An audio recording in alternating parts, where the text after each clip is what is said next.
Welcome astronaut candidates.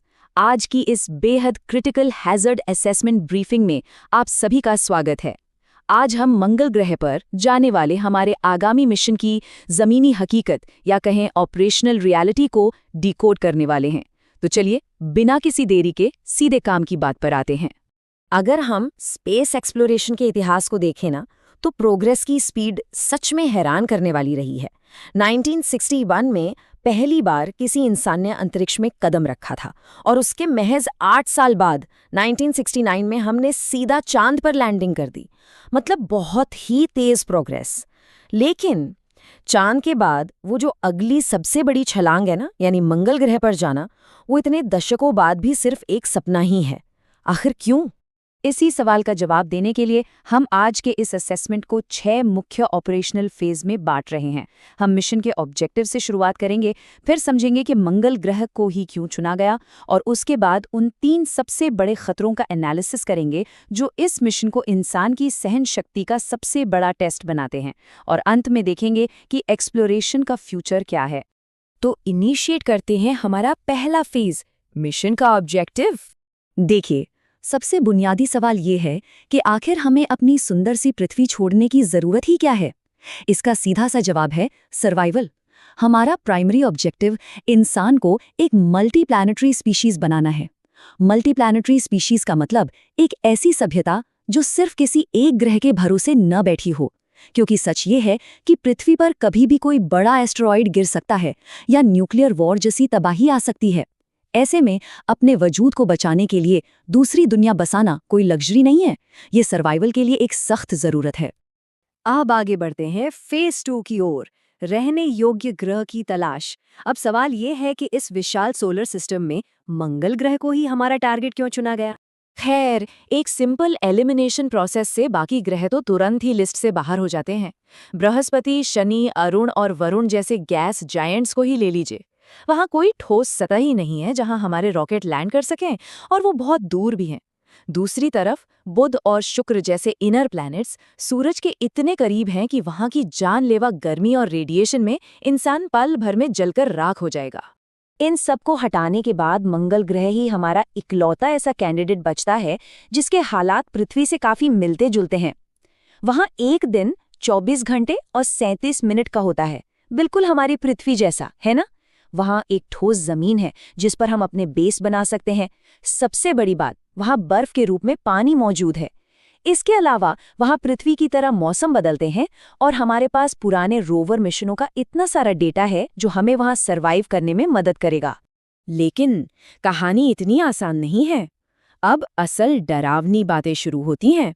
Phase 3, सबसे पहला बड़ा लॉजिस्टिकल खतरा, एक्सट्रीम डिस्टेंस, यानी अत्यधिक दूरी।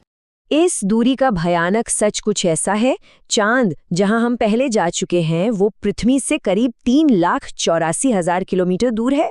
वहां पहुंचने में सिर्फ 2 से 3 दिन लगते हैं और 1 हफ्ते में राउंड ट्रिप पूरी भी हो जाती है। लेकिन मंगल ग्रह, वो 225 मिलियन किलोमीटर दूर है। उसी रॉकेट से वहां पहुंचने में पूरे 8 से 9 महीने का लंबा वक्त लगेगा। ये कोई वीकेंड ट्रिप नहीं है। और सुनिए, ये तो सिर्फ जाने की बात हुई। सबसे डरावना फैक्ट तो ये है कि पृथ्वी और मंगल ग्रह एक परफेक्ट ऑर्बिटल अलाइनमेंट में केवल हर 26 महीने में एक बार आते हैं। इसका सीधा सा मतलब ये है कि अगर मिशन के दौरान कुछ भी गड़बड़ होती है तो पृथ्वी से कोई भी रेस्क्यू टीम या एक्स्ट्रा सप्लाई पहुंचने में 3 साल तक का इंतजार करना पड़ सकता है। वहां कोई क्विक बैकअप प्लान काम नहीं आएगा। चलिए मान लीजिए कि हम वहां सही सलामत पहुंच भी गए। फिर आता है फेज 4, खतरा नंबर 2, हॉस्टाइल एनवायरनमेंट, एक ऐसा वायुमंडल जो इंसानी शरीर के लिए बिल्कुल भी नहीं बना है। अगर हम मंगल के वायुमंडल को देखें तो वो पृथ्वी के वायुमंडल का सिर्फ 1% है, इतना पतला। और उस 1% में भी 96% हिस्सा प्योर टॉक्सिक कार्बन डाइऑक्साइड का है। नाइट्रोजन और आर्गन्स 3% हैं और बाकी गैसें महज 1%। मतलब वहां सांस लेने के लिए ऑक्सीजन न के बराबर है। अगर वहां आपने बिना स्पेस सूट के एक गहरी सांस भी ली तो वो यकीनन आपकी आखिरी सांस होगी। और तापमान, मंगल ग्रह सूरज से पृथ्वी के मुकाबले काफी दूर है। सर्दियों में यहाँ का टेम्परेचर गिरकर -125 डिग्री सेल्सियस तक पहुंच जाता है। जरा सोचिए, ये हमारी पृथ्वी की सबसे ठंडी जगह अंटार्कटिका से भी कई गुना ज्यादा ठंडा है। अंटार्कटिका में तो फिर भी सांस लेने लायक हवा है, पानी है, लेकिन वहां कोई परमानेंटली नहीं रहता। तो इस जमे हुए हवा विहीन मंगल पर सर्वाइव करना कितना बड़ा चैलेंज होगा, इसका आप अंदाजा लगा सकते हैं। वातावरण के बाद अब आते हैं फेज 5 पर। खतरा नंबर 3, वहां की जहरीली सतह। जिस जमीन पर हमारे एक्सप्लोरर्स चलेंगे वो भी जानलेवा है। मंगल की मिट्टी में परक्लोरेट्स नाम के पार्टिकल्स कूट कूट कर भरे हैं। ये एक तरह का बेहद जहरीला नमक है जो किसी भी इंसान या जानवर के लिए घातक है। इसका मतलब है कि वहां की मिट्टी पूरी तरह से विषैली है। अगर हमने वहां कोई फसल उगाने की कोशिश की और मिट्टी को एडवांस लेवल पर ट्रीट नहीं किया तो वो फसल खाना सीधा मौत को दावत देना होगा।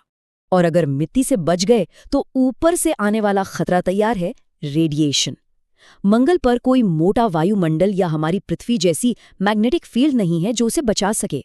इसके चलते वहां सतह पर कॉस्मिक और सोलर रेडिएशन पृथ्वी के बेसलाइन के मुकाबले 40 से 50 गुना ज्यादा है। ये एक ऐसा इनविजिबल किलर है जो लगातार आप पर वार कर रहा होगा। तो फिर वहां जिंदा कैसे रहेंगे? इसके लिए हमारे एक्सप्लोरर्स को कुछ बेहद कड़े सर्वाइवल प्रोटोकॉल फॉलो करने होंगे। स्टेप 1, हमें वहां मौजूद कार्बन डाइऑक्साइड से सीधे ऑक्सीजन एक्सट्रैक्ट करने वाली मशीनें इस्तेमाल करनी होंगी, बिल्कुल वैसे ही जैसे नासा ने अपनी रीसेंट मिशन में करके दिखाया है। और स्टेप 2, इस भयंकर रेडिएशन से बचने के लिए हमें जमीन के नीचे एयरटाइट बंकर बनाकर रहना होगा, ताकि मंगल की वही जहरीली मिट्टी एक शील्ड की तरह हमें रेडिएशन से बचा सके। अब हम इस असेसमेंट के आखिरी हिस्से पर आते हैं, फेज 6, अन्वेषण का भविष्य। इतने सारे खतरों के बाद एक सवाल तो लाजमी है कि आखिर इस खौफनाक जगह पर इंसानों को भेजा ही क्यों जाए? अगर हम आज की बात करें तो मंगल पर सिर्फ मशीनों और रोवर्स का ही राज है, और इसका कारण बहुत साफ है। मशीनों को सांस लेने के लिए ऑक्सीजन नहीं चाहिए, उन्हें खाना नहीं चाहिए, और उन्हें रेडिएशन या ठंड से कोई खास फर्क नहीं पड़ता। वो बहुत कॉस्ट इफेक्टिव हैं। इसके उलट इंसानों को वहां जिंदा रखने का खर्च और लॉजिस्टिक सपोर्ट एक्सपोनेंशियली बहुत ज़्यादा है। हमारी बायोलॉजी वहां के लिए बनी ही नहीं है। मशीनें बेशक बेहतर विकल्प लगती हैं, लेकिन एक बात याद रखिएगा, जब 1969 में अपोलो 11 मिशन के तहत इंसान चांद पर गया था ना, तो वो कोई सख्त ज़रूरत नहीं थी।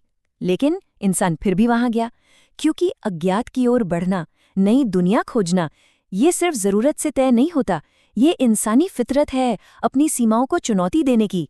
और यही बात हमें इस ब्रीफिंग के सबसे बड़े और आखिरी सवाल पर लाकर खड़ी कर देती है। क्या इंसान सच में लाल ग्रह पर विजय प्राप्त करने के लिए बना है? आप सभी कैंडिडेट्स को खुद से ये सवाल पूछना चाहिए। क्या हमारी इच्छा शक्ति मंगल ग्रह के इन जानलेवा खतरों, उस भयानक दूरी और जहरीले माहौल से पार पाने के लिए काफ़ी मजबूत है? क्या हम सचमुच इस लाल ग्रह को अपना दूसरा घर बना पाएंगे? सोचिएगा इस बारे में। इसी के साथ हम आज की इस ब्रीफिंग को यहीं समाप्त करते हैं। All the best candidates.